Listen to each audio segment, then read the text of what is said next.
Hello, this is McDuff from Administratum. This is going to be an alt channel where I discuss current things in the hobby and in gaming. Today's topic is going to be the Sanguinary Guard. Now, everyone seems to be really disappointed with the release, and with good reason. There's a little lore snippet of Gabriel Seth, the chapter master of the Flesh Terrors, essentially stating that the Primaris are kind of the end of their culture. He's essentially alluding to, or he doesn't even allude to, I think there's an actual direct quote where he says that the new Primaris will be just Ultramarines painted in red. They're not really Blood Angels. They lack the flaws and all that. And yeah, later on, GW kind of went back and started putting all the genetic flaws back into the Primaris, but it all just seems like an afterthought. Fast forward years later, and we start seeing all these cut kits come out slowly, one by one, and they're just so bland. They're so bland, boring. They've got that round Primaris profile. And now we have this Sanguinary Guard release. And yes, sure, it has a couple elements of what it had previously, but the elements that are missing are so bad, it's laughable. So, what I'm showing here is the Sanguinary Guard release.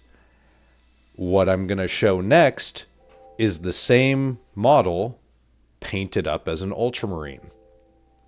This was posted up on Reddit a couple weeks ago, right when the release happened, maybe a few days after the release.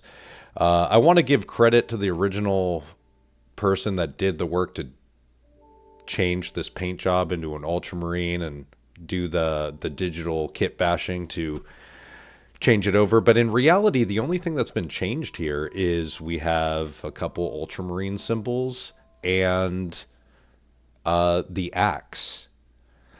In the original model, the Melta pistol is in its hand.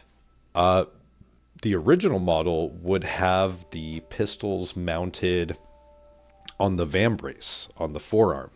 There's a lot of design elements that have just been straight up skipped here. And quite frankly, it almost looks better as an Ultramarine. Most of the other, or almost every kit for 40k is painted as an Ultramarine on the box. But they all, even as Ultramarines, look like generic Space Marines. Could be any color. This model looks legit more like an Ultramarine than it does a Blood Angel. I mean, the artist even missed a little blood drop there on the patch, on the pouch, but that doesn't matter. The overall appearance here is an Ultramarine, and quite frankly, it comes across better as an Ultramarine than it does as a Sanguinary Guard. Now, let's get back to the actual model of the Sanguinary Guard. There's a few design elements here that are really kind of hurting this model in more ways than one. And so let's state the obvious. Where are the wings? Where are they?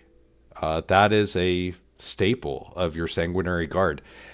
Let's take a picture, or let's take a look at a picture of a regular assault intercessor with jump pack.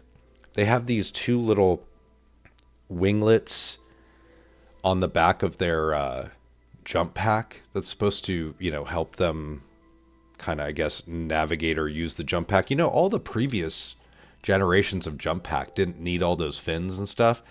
And I've seen a lot of people, when they build that kit, they don't put those fins on there. I think it was a terrible design choice to add all this extra protruding metal. Yeah, it makes the jump pack seem more viable, but this game was never really about viability. And on top of that, jump packs aren't like a flying unit. They jump. They're jump packs. They jump a great distance, land, do their assault, and then they jump out of it. That's the whole point of a jump pack. It's not really intended for continuous flight, or if it is, it really hasn't been kind of described as such in the novels. But what they decided to do was take the base standard intercessor jump pack, and instead of changing design elements or adding a layer of wings below it, like there's a couple creators out there that have demonstrated how they could have done this, but let's go further into description. Instead of adding real wings like the original model, they just changed those little flaps that go on the back to have an angel imprint. It looks more Dark Angels-y than Blood Angels, because Dark Angels have this thing about putting wings and imprinting them onto panels of vehicles, as shown here with a couple Raven Wing vehicles.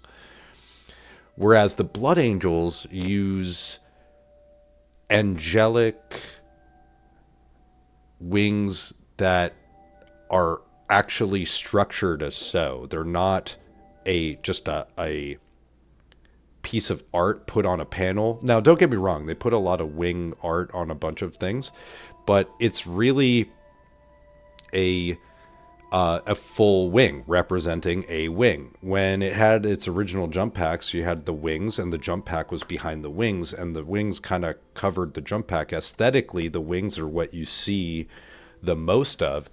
This model just looks like generic intercessor, and I might be here just beating a dead horse, but I mean, I'm just trying to drive the point home that no one asked for this. No one really wanted this. Yeah, the older Sanguinary Guard looked a little derpy in size, but kind of all the other Marines of that time did too. All it really needed was kind of a rescale. I don't really think it did well having the Mark X or the Mark 10 armor. It really made it kind of lame, and it made it kind of samey. The Sanguinary Guard fly around in artificer armor. It would have been the perfect opportunity to do away with your generic Primaris looking kneecap and do something that looks more reminiscent of the silhouette of a Mark 6 plate on the knee there, doing it nice solid piece, still have those cutouts on the leg, kind of just make this look different, make it look like the artificers made a tremendous effort to outfit Primaris units with artificer armor inspired by the old Sanguinary Guard. It's really disappointing. In fact, if anything, I would have really liked this going the other direction and go even more anatomically human and try to copy the original Sanguinor. Having the leg profile, instead of it opening up like some sort of boot cut big piece of armor that wraps around the boot, have it have like the silhouette of a leg with the calf muscles and everything, just like you would typically see on the Sanguinor. Now, I know they kind of reserved that for the new Sanguinor model, but when you put these models next to each other, it just doesn't look representative of anything that we would like to see Blood Angels. Now, I'm not a Blood Angels player. I was originally a Black Templars player, and I have a very, very long story about that, but I will save that for another video. It'll probably come soon. It'll be about the current state of gaming and trying to finish an army for an edition in everyday life and working and such. But let me know what you think. Comments below. This is a new channel. Thank you for welcoming me here to YouTube into this space. I hope to make this into a thing that I do more often. There's been many times I've tried to start a YouTube channel, and it's very hard to keep up with. Working full-time job, kids at home, chores in the house. When do you have time to film a video? Well, tonight I'm filming a video because I have been wanting to do this video for weeks. I want to know your thoughts. I know I see them on Reddit. Maybe I'll do a separate video just going over some Reddit comments and stuff like that. Really get an idea and get a pulse of what the community is saying. But for the most part, I have not seen much positive from this. The only positive that I've seen from this are from people that already really like the Primaris. And I mean, that's fair. It is the current state of 40k. I probably have another video discussing that. the current state of 40k, and what does it mean for the timeline. Again, thank you for watching all the way to the end. If you liked the content, please like and subscribe. I'm going to do more content like this in the future, and we will be discussing the, further decay, or maybe even their redemption arc. I really hope that GW can bring it back around. The Kill Team releases look really great, but I always have to remind people that it's completely different teams. If you don't really like the content that's coming from 40k, when they come and release a unit for Kill Team, it's not really GW redeeming themselves. It's just one team is doing a lot better than the other, quite frankly. Well, that is my 2 cents. I'm McDuff from Administratum. Thank you for watching, and have a great day.